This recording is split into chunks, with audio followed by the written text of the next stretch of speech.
Welcome back to another episode of the Power Podcast. And today we have very special guest Rania Hoteit with us. And Rania is a multi-award winning serial entrepreneur, global impact leader, coach, speaker, and board member. Yes, Rania, can you please introduce yourself to our audience? Hi, everyone. This is Rania Hoteit. It's such a pleasure to be on the Power Podcast with you today, Nilesh. Okay, so let's moving forward to our first question. How do vision and decision making affects leadership? Vision and decision making are at the heart of great leadership. Vision is what gives leaders direction and meaning. It's your compass, your why. It's not just about setting goals, it's about painting a clear picture of a better future that others want to be part of. A powerful vision creates unity, it builds momentum and fuels people's passion because they know where they're going and why it matters. But vision without action is just a meaningless dream. That's where decision making comes in. Leadership means having the courage to make bold decisions that move your vision forward. And as a leader, you're constantly faced with tough choices, often with limited information and no guaranteed outcomes. But great leaders don't wait for perfect conditions. They stay rooted in purpose, they make value driven decisions, and take action with confidence, especially when the path is unclear. And that kind of decisiveness builds trust and it shows your strength and turns your ideas into reality. When vision and decision making come together, basically, that's where real transformation happens. You don't need, um, you don't just lead, you inspire, you ignite belief, you drive progress, and empower others to lead with you as well. So, for anyone who is stepping into leadership, I would say lead with vision, act with courage, and never underestimate the power of a clear decision made with purpose. Really amazing answer. Really amazing answer. So let's moving forward to our second question. How can leaders drive innovation and disruption for lasting growth while staying aligned with the company's core values and mission? Great question.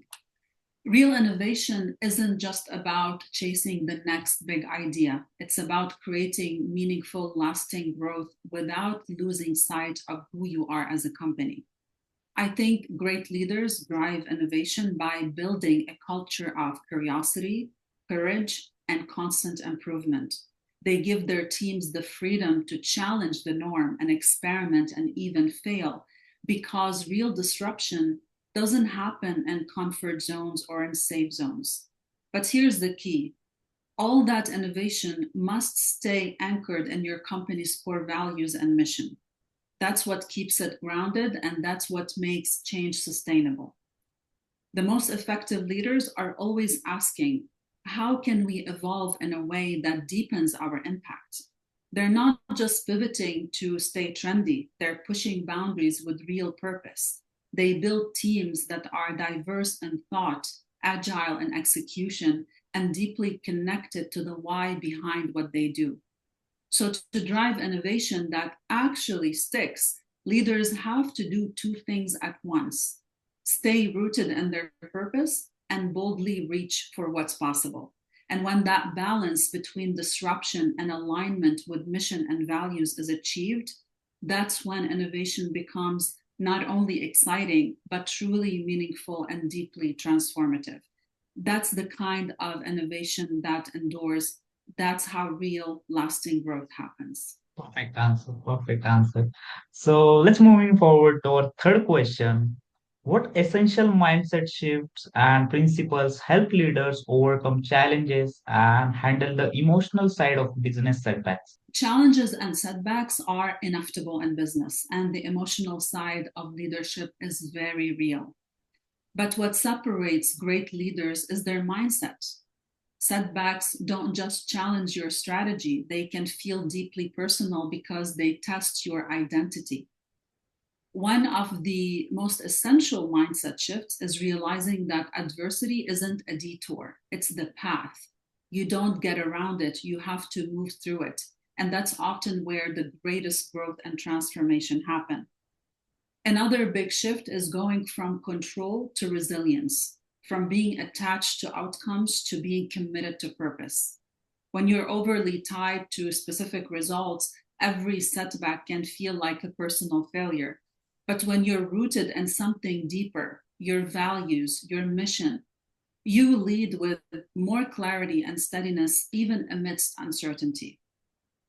And a third shift is learning to see setbacks as feedback, not as failure. Leaders who have a growth mindset treat challenges like data, information to learn from and to grow through.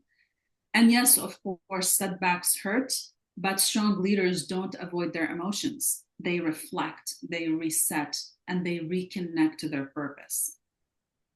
On a Okay. principle level, there are two I always hold close. One, you are not your results. Your identity isn't tied to one project or one launch or one tough season. Your worth isn't tied to wins or losses, but rather to how you lead through them. And two, you can be both vulnerable and powerful. You can be steady and still be human. And the leaders who embody that balance, they're the ones who create real lasting impact, not in spite of the setbacks, but because of how they rise from them.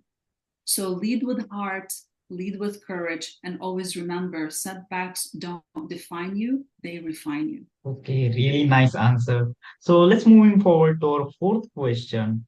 What leadership qualities and strategies are most important for building a strong team and balancing growth with company culture? Great question. Building a strong team and growing while protecting your culture takes more than strategy. It takes intentional leadership. The best leaders know that culture isn't a side effect of growth, it's the foundation of it, and it starts with clarity. When people know what your company stands for, your values, your vision, your why, they have something real to rally around. That clarity builds trust, alignment, and a deep sense of belonging. Second is consistency. Great leaders model the culture they want to build. It's how they show up in meetings, how they give feedback, how they handle pressure. Culture isn't built in the big moments, it's built in the everyday details and actions. Another powerful strategy is building a team that's not just talented, but also diverse in thought and united in purpose. That's where innovation thrives.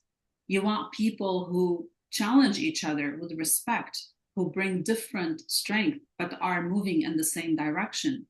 And when it comes to balancing growth with culture, it's about being just as intentional with how you grow as how fast you grow. Growth doesn't sacrifices values eventually growth that sacrifices values eventually costs more for a company than it's worth. So as a leader, slow down enough to listen, protect the trust you've built, stay close to your people, and remember, the strongest teams aren't just high performing, they're rooted in purpose, fueled by culture, and led by someone who cares enough to keep both at the center. Okay, so let's moving forward to our fifth and last question. What does legacy and impact mean to you? And how can leaders intentionally cultivate it in their work? Legacy and impact are the heartbeat of leadership. Legacy is the imprint that you leave behind, while impact is the echo that ripples through time and touches lives. For me, legacy isn't about accolades, it's about creating something that lasts, something that continues to inspire and grow long after you're gone. Leaders can intentionally cultivate legacy by making decisions aligned with their values and vision. Every moment is a chance to build or diminish that legacy. So, to create lasting impact, focus on serving others, leading by example, and empowering those around you to thrive. It's not about waiting for recognition, it's about living with purpose every single day. So, ask yourself, what do I want my legacy to be? Your impact begins with intentional, purpose driven action. So I'd say start today and make it count. Okay, so really nice answers, Rania, and I hope this episode will bring lots of value to the people, and people will get to know about leadership and how to build long-lasting company with their leadership skills. So thank you so much for sharing your experience with our audience, and thank you so much for being here on the Power Podcast. Thank you so much for having me.